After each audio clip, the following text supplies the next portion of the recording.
your critics say you're espousing socialism and you're a socialist. How do you respond? Well, the answer is I am a democratic socialist, and I think we have a lot to learn from countries like Denmark and Norway and Sweden and Finland and many of the European countries who have done a much better job than we have in terms of income and wealth inequality, guaranteeing health care to all of their people. If you go to Denmark today, or you go to Finland, do you know how much college costs? Zero. In fact, if I'm not mistaken, in Finland, they actually pay you to go to college. Should I apologize for that? I think that's a good idea. I think we want to make sure that every kid in this country is able to get an education regardless of the income of their families. Our child care system in this country for working families, a total embarrassment. Many families just cannot find affordable quality child care in what are the most important years of a human being's life, 0 to 4.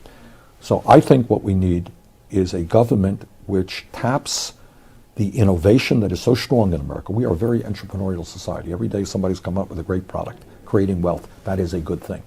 But when you have a situation where the top 1/10 of 1% owns almost as much wealth as the bottom 90%, Steve, when today 99% of all new income is going to the top 1%, when one family, the Waltons, own more wealth than the bottom 40% of the American people, that is not an economy that works for the people of this country. It's not sustainable, it's not moral, and we've got to make some fundamental changes in the way we do economics in this country. But how do you do that and also have a free enterprise system that does create the private sector jobs and the innovation and the entrepreneurship that is known in this country? The way to do that, and that's a very good question, is to say, go out, innovate, create new products, create wealth. We want you to do that. But at the same time, you can't have all of it. You can't have all of the wealth that's coming and being created in this country. You have to be part of America. And what I say to the billionaire class is their greed. We appreciate their innovations, but their greed is destroying America. They cannot have it all. So I think, you look at countries around the world, we're not the only innovative countries, but you need a tax system which is fair. When you have major corporations in this country who are stashing virtually, tens of billions of dollars in profits in the Cayman Islands and other tax havens, that's wrong. They've got to start paying their fair share of taxes.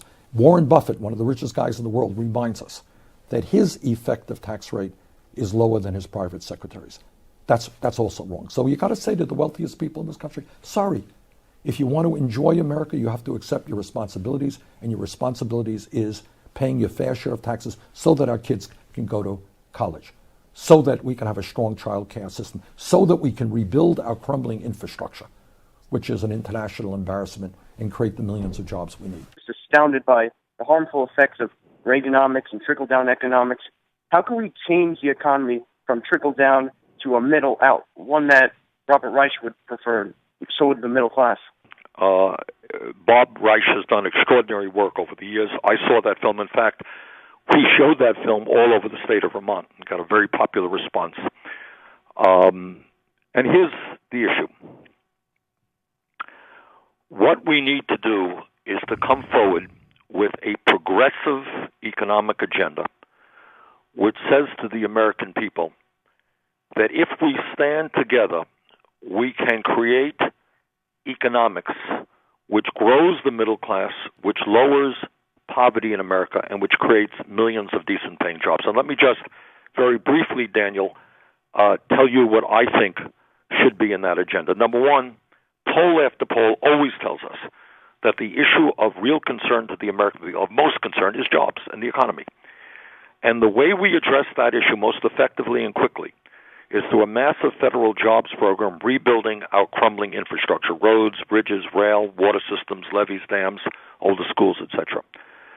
I've introduced legislation that would invest $1 trillion over a 5-year period. It would create and maintain some 13 million jobs. So that creating jobs is enormously important.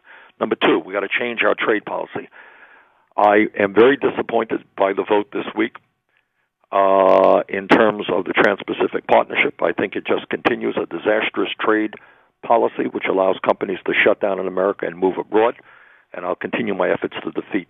Fast Track has passed. I'll continue my efforts to defeat the TPP. It's going to be an uphill fight. We've got to rally the American people. We need a new trade policy which works for workers and not just CEOs.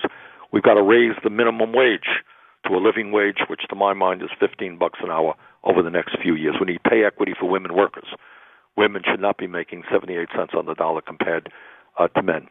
We've also got to learn from many European countries that family and medical leave when you have a baby or somebody in the family is sick should be a right, at least 1 month a year off for family and medical leave. Paid sick leave should be a right. Guaranteed vacation time of at least 10 days a year should be a right. So those are some of the ingredients, and there are more, obviously, of what I think is a way to put money into the hands of working people. And when they have that money, they're going to go out and spend that money, and they are going to create more jobs. The level of income and wealth inequality in this country is grotesque, it is unsustainable, and it is not America. 0.1% now own almost as much wealth as the bottom 90%. 99% of all new income today is going to the top 1%. In the last 30 years, we have seen a huge transfer of wealth from the middle class and working families to the very wealthiest people in this country, and that has got to be reversed. How would the Sanders economic platform translate into growth for American small businesses? Good question, Javier. Before I answer this very important question, let me back it up and put it into a context. Before we decide how we go forward, we have to know where we are today. Okay? And sometimes we don't discuss that enough. Where we are today is that median family income in America is $5,000 less, almost $5,000 less than it was in 1999. Where we are today is that we have the highest rate of childhood poverty of any major country on earth. Where we are today is that 45 million Americans are living in poverty. Where we are today, Javier, is that a recent study came out from the Economic Policy Institute, and this is what it said about youth unemployment. For high school graduates between 17 and 20 who are white, real unemployment is 33%, Hispanic youth unemployment 36%, African American youth unemployment 51%. 35 million people have no health insurance. We have a child care system which is a disaster. Working families, in most cases, are not confident they can find affordable quality child care. That is some of the realities of the American economy today. And you ask me, am I a democratic socialist? I am. What does that mean? It means that you have the courage to look at countries around the world that are, in fact, doing things better than we are, just as there are things that we do that are better than what other countries do. And smart people look and steal the best ideas available, right? That's what business people do. I was a mayor. We looked at cities all over America. What ideas? What is San Francisco doing? What is Austin doing? What can we steal? This is what we can steal. From the business perspective, how many of your small business people struggle every day and spend huge amounts of time on health insurance? Correct? An incredible large portion. Right. Absolutely. And I would think that a small businessman would like to spend his or her time worrying about their business, how their business is going to grow, not figuring out, talking to 87 different people as to how they're going to get affordable health care for their workers. Yes? Is that a fair statement? Yeah, absolutely. All right. Every other major Western country has health care as a right. Now, how about, not only will that be a benefit to the people of this country, it takes the burden off a small business. Is that a good idea? I think it is. We are the only major country that doesn't do that. What about family and medical leave? Today in America, a low-income woman gives birth, she has to get back to work in 5 days. Is that right? Is that morally right? I don't think so. We are the only major country that does not provide family and medical leave. What about education? You know and I know that this country does not grow unless we have a good educational system. There are hundreds of thousands of bright, qualified young people in America today who desperately want a higher education. They can't get that education. You know why? They can't afford it. That's why I believe we should make public colleges and universities tuition free. I think it helps the business community. It helps America. So when I talk about democratic socialism, I'm saying take a look at what's going on in Sweden. Free college education, free health care. I think it makes sense to look at countries that are doing good things for working families. Taxes, all right? I am sure we may have a disagreement on this. We may. We may. But let me be very frank. when you have the most unequal level of income and wealth inequality of any major Western country, when you have major corporations, I'm not talking about small businesses, major multi-billion-dollar corporations stashing their money in the Cayman Islands, not paying a nickel in taxes, I think that that is wrong. And I will do away with those loopholes. On your income disclosure recently that just came out on Friday, you are in the tip-top echelon of earners in this country. How do you expect everyday Americans to relate to you? Well, obviously, Bill and I have been blessed, and we're very grateful for the opportunities that we had, but we've never forgotten where we came from, and we've never forgotten the kind of country that we want to see for our granddaughter, and that means that we're going to fight to make sure that everybody has the same chances to live up to his or her own God-given potential. So I think that most Americans understand that the deck is stacked for those at the top, and I am running a campaign that is very clearly stating we want to reshuffle that deck. We want to get back to having more opportunities for more people so that they can make more out of their own lives, and I think that's exactly what America's looking for. When you go to Congress and to whoever the Speaker of the House is to ask them to increase more funds for low-income housing and for the people who have had their food stamps have taken away. So you have a lot of people who used to have jobs, and you have a lot of people who used to be able to work full-time who now can only get part-time jobs, and you have a lot of people who need help, and they need the kind of assistance he was talking about.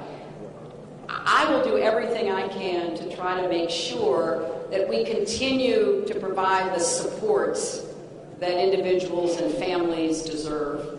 I would like to see everybody get a good job with a decent income that has rising opportunity and a paycheck that reflects their hard work. That will be my primary mission. But while we're trying to get there, we've got to do more to help people who are doing the best they can. You know, nobody who works full-time in America should still be in poverty. That is just, to me, backwards. So,